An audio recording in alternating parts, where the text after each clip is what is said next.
haray ndo ko Cheikh Abdoul Aziz woni ko windi dum ay mi on polémique no jimde ka réseau do hakkunde buusebe duma ko yowitti fi tew falangol bonde mi inde windande do joni mi faami goddum benni alabe au-delà de trahison envers les pauvres, la vente de la viande de sacrifice laya offert par les Turcs est interdit à l'islam. Est interdite en islam. Cette viande était destinée aux nécessités, non au marché. Haraybe holli ko feƴƴi laɓe ɗo ko tebbeli tew ɓeɗo wiyeteɓe Turc jama maɓɓe no waɗi layyaji e labe heɓi geɓal e ɗum hewti ka saare labe ɗo e ɓayru ko fo musulman on ɓuri ɗuɗude menen l'islamu amen on ko pigol tinde leydi e horgo suuma e menen si feƴƴi ɗon fi tammaru ndum no gerdi wo menen no dagi haray tew ngun adda fi ko yotto e jama on ngun marata o nguron ka yottinede tage fo tampuɓe ɓe ɓilliɓe ɓe sonjiɓe ɓen ronkuɓe coggu kilo tew ko ɓeydira sabu juldere ha 100 000 francs yeyama ha 80 000 ha jon ko 70 000 joni mi sodoy tew 70 000 ɓe sali artude 60 000 ka wowi ɗo e ngu tew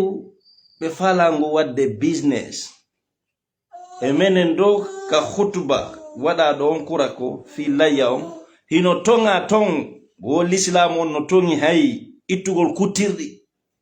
e ko yowiti e layya walluɗo on hirsa hutta himo yeɗe geɓal himo okkore kono non wiugol kutirɗi no haɗa o e jon noon ɓeɗo hirsa layyaji addana miskinaɓe ɓen yolto yalta ngendo ɗum waɗa ɗum yoloma yalama bandira haray ko hunde wotere mi faala wolande kala hawrude o vidéo fi Allah e nela wata fi Guinéenjo wari de ay Guinéenjo on ay ndi leydi ɗo ay o jama ndi leydi kala ko ɓe heɓi hiɓe hande mum torkema ta darano fi Guinéenjo tentini dans son ensemble atawa ɗo Guinéenjo goto toñaɗo ɗa daro hettake makko kono ko yowiti e ko kafa kon torkema ta mayan ɗum Guinéemɓe ɓe maya mayi mere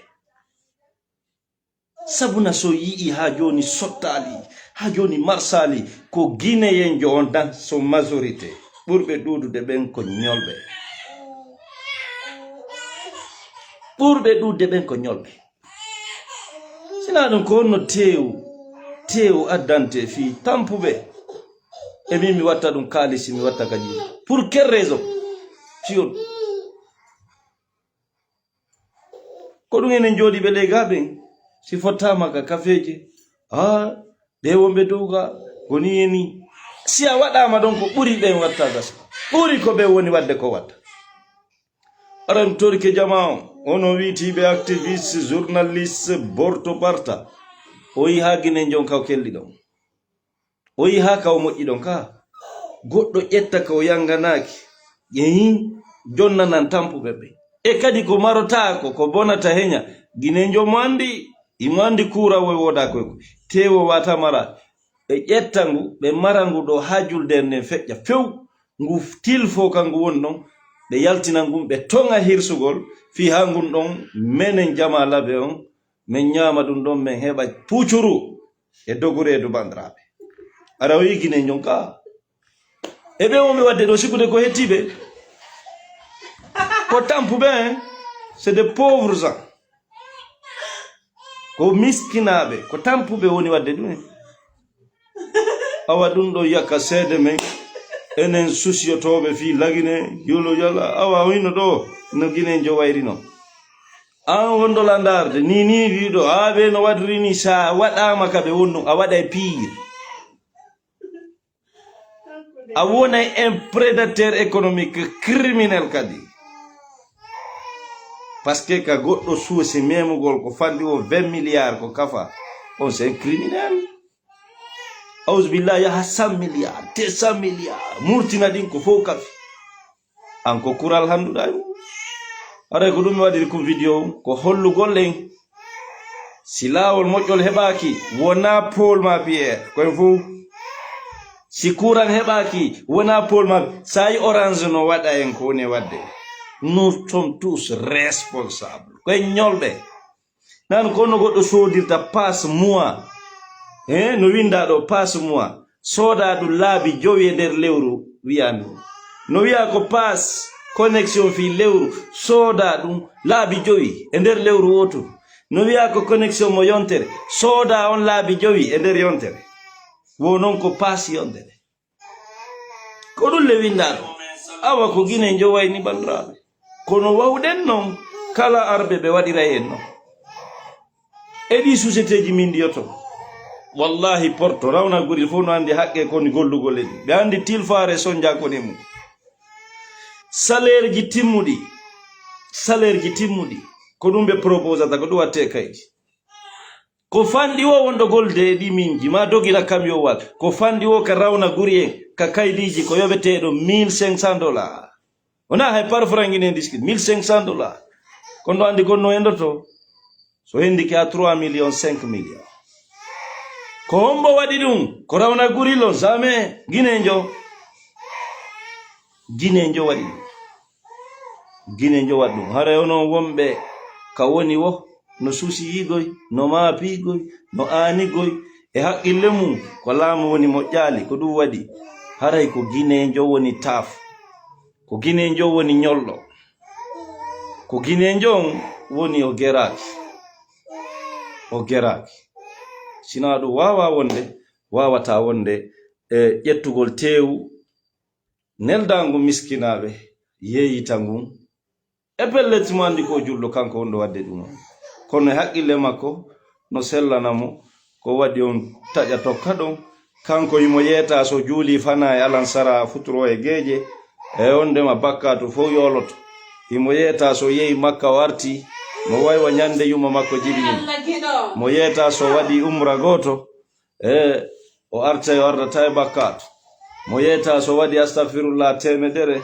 ko di foti wo Allah itta fo yafo awa yeti do madum fenanima o daynima o jamfikema nan yeti do madum ko woni hakkunde ma yimbe benko ayi moto regilon do kala dekkudo ko ginen fo kafi o daroy to yawmal qiyama o yobay dum gine yenjo kala 1 by 1 2 by 2 so fala hajino e wulure so fala o nyammina adnan fu si hewtama ka dargal da dekki ko fo kafi ante wadani miskinabe labe fu an jettangu yeyita watta mbudi adaro ke yeso Allah sila fala da juli leydi ndin cubal sa fala da hajjuji wulure ayobay dum ginenjo kala mo be haqqe mum are ko dum men salmini on Allah beydi jam produit jamen din no heba no beden gollude are golle amen den no hebade partout no hebade kende den fu hande no hebade are ko no mamun itti hila enen non men haja kan fala do woyi wata aru abono yamen men huwonira non san fude sa are debbo go deja ari woni préfi pita are meden prépare de nabugol pita hara pita hebot dalaba kan goddo no ton e kamsa lagine fo ko dalaba e kamsa men mari représentant amma sonfoni e cimenterie e causa ndo fo ko mene woni gerde il y a un appel entrant 629 haray ko hedditi ko adna heddi do fo ko représentant be wombe so depija men ni naba me wallindira no marsude kadi alhamdulillah ko sengo Liberia tu woni ko danti seda haray no kadi der walo ngo do jibini haray ko dum produit jamen din no hebo sengo Amerique New York Philadelphia no hebo kawiete do Memphis no hebo Angleterre no hebo Belgique Allemagne France haray no hebo kadi e sengol lagine do no hebo labe no hebo Conakry cimenterie koza no hebo kadi dalaba no hebo kamsa haray dun no hebo kadi sengo pays limitrophe jidin do fu ɗum ko Guinée Bissau, ko Gambie, ko Sénégal, ko Mali Bamako, ko Côte d'Ivoire, ko Liberia, ko Sierra Leone. Ɗiɗo pays ji fop hino heɓade. No heɓo kadi sengo Angola waɗa yawangal no heɓo ton. Haray non waɗa yawon ko nafooreji molanaɗi hino nafude jama on muradu moƴƴuru hino ɓattinde. Haray ɗe weltani wonɓe wadde vidéoji ɓen holla wondema menen men sodu no nafi men. Eɗe weltori ɗum waɗuɓe kadi publicité ji dobbowal ngal ha ɗum ondi joni hande ko saliɗo sodde e soduɗo. Alamo anda meɗen gollude dobbo moƴƴo kadi ambala ɗum e poreje moƴƴe, poreje laaɓude. Kalno falaɗo ñamude ko laaɓi o nodday 627 49 06 04. Dobbo kon waɗayya fonye sa'ako, fonye surtinako, fonye yemako, loota ha laaɓi, lila ha yoori, hojji, ñama konde, gogo e fafaru, condi kaccu, condi ñama ku leydi, mboyri yewraɗo, maaro gosi, dobbo gosi, condi bantara, takku, nama sule, yolto yalta, yoloma yalama, ɗum fof no heɓo juuɗe amen. Fof no heɓo. Satta noon kadi piiji laaɓuɗi kadi be ngambale ko no wonda wulɓe jobolontos avela a woli ɓe sodu ndobbo kon waɗu publicité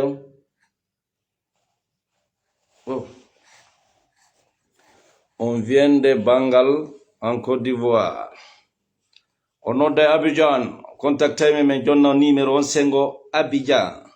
Ara onon Côte d'Ivoire on faut ka région ji ɗon doa abonade sengo Abidjan ƴetton ka be douzaine ƴetton dobbo kon, ƴetton ojji on, ƴetton condi ñamaku men on, condi konde, condi gogo e fafaru, condi kaccu, condi ñamaku leydi, wonan ɓe man, wonɓe gañowa, wonɓe Saint-Franc, wonɓe Boisflé, wonɓe Ara, ɗiɗo nokkeli vilji jani Boaké, Yamoussoukro, Daloa, ɗum ɗo fof représentant ɗe mari wala no heɓo divo, wala no heɓo divo, wonan ɓen Côte d'Ivoire ɓen wodi siɗɗo men représente ɗo en divo, hara piiji ɗin no heɓo sengo divo.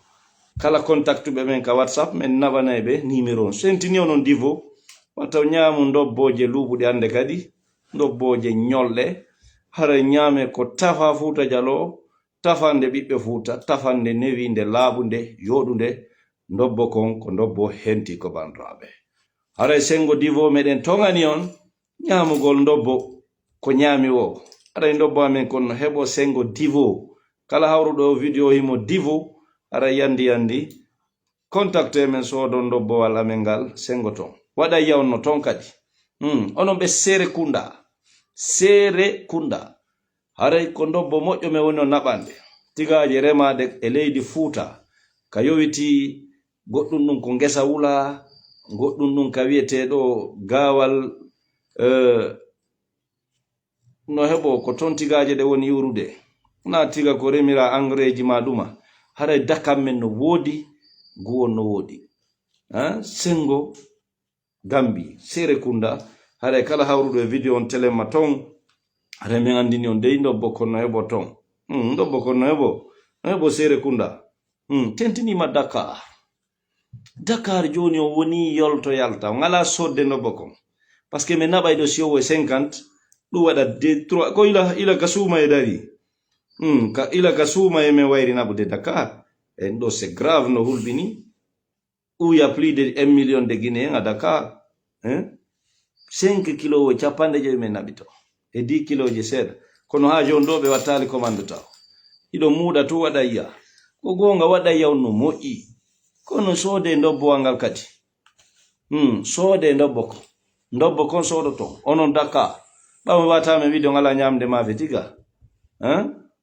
sengu Dakar ɗe weltaniɓe Abidjan ɓe muradu moƴƴuru ɗen toriɓe ɓeydugol kadi de weltani be liberiabe kono kambe kadi no mayti di sera sengo labroya no mayti di labroya e sengo Sierra Leone me wata wonde me yeya plus de 2000 sion e lewru sumaye maya meron ka yeyde dum ça c'est grave kere ko sumaye enen ko sumaye tu nyameten ko sumaye ten du dépenser ten fi nyamgo sumaye on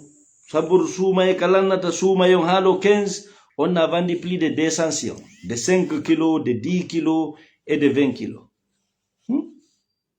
so dirawa dille si tawno ila suma may don jokkirno ni hare no mi fuddi darude joni so de pijandi hittino bandra si tawno no mi golliri non ka suma e do sabor suma e dudi lebbi do juldan sabor donki do so sodirno ni hare no ni fuddi ke bantude Sudan hare wattane ila piji din sembine muradum bay na nyanne yagal halda hare don andi ko golle moje bowlan gad seda yolmo toso abonni lan life sonko imangi no way gawa on kako baya fembo to jango ko dum adi wonda wulde fembete frère il faut afficher les numéros pour le Sénégal mais wawata afficher les numéros ji din no dudi WhatsApp jettoton 627 49 06 04 accio numéro windo no yon meden fala numéro Sénégal on men nabana mo don directement noddon Abdourahmane wada yaw noton ndo bokon o jindi fowno e leydi Dakar wodda Pikini ka binde ga wobe na Bomaris Bomaris ka gar njano don do sengo Dakar on veisi abwake awa onon be boa keben on contacte modi do tija o jonnira on priangro 55 so voilà me wada video wal me na musidangal sengo boa ke awa pija men dino hebo dum kadi kala nabudo mem mo wolanda piji gido fulbe din de no hebo do wada iya wanga surtout wada iya makon no ga o jinin do bokon are si don haton jindo no wodi kon no me fala ka hu wondirde tafu de bandra menen ko firnube jambe men yidi jambe dabbere jambe business be wadata mema itama ya hayito ko il faut jambe pijidi ara si fotama rencontre jini Allah salli ala sayyidina sallallahu acce hakkede awara pijidi nan ton figido fulbe on ka réseau haray de meden hebora dum haray haton jimbe woyo meden nokel ka satta nyamande ala ndaren si dum do yayle moƴƴa battina lagine kan si Allah jabi men daroto surtout fuuta do luumoji di fo men hewtay di men yaltay do men wada tourner luumoji men ni fop men yeeye ndo bokko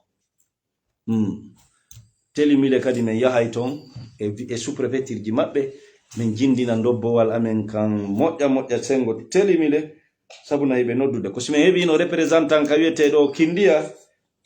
don hande kadi be telimile ben ko don men orientetre be ay labe do kam men ronku programme auto yahay dum telimile haysi ko yontere kala nde wotere hara ko direct telimile Bomaris Bomaris ko Bomaris ne mena Bomaris filmade no yori jum yoros sichos Bomaris enlever numéro de Côte d'Ivoire ici là enlever cela veut dire quoi qu'on va la vol